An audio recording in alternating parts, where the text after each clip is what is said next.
Polícia Nacional Timor-Leste, Lihusi Serviço Investigação Criminal Nacional, assegura o autor do caso tentativa homicídio a Ponte BJ Habibi.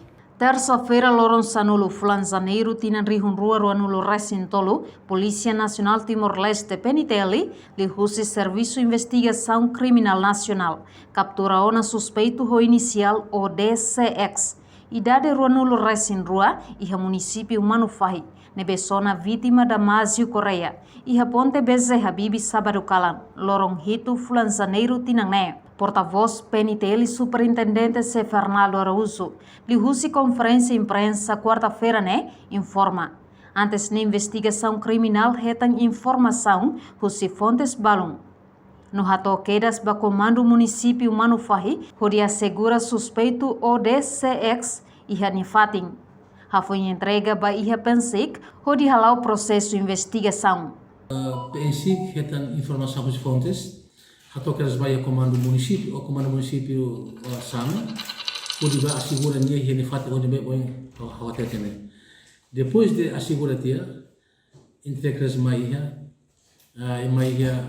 Pensik, o de halau identificação.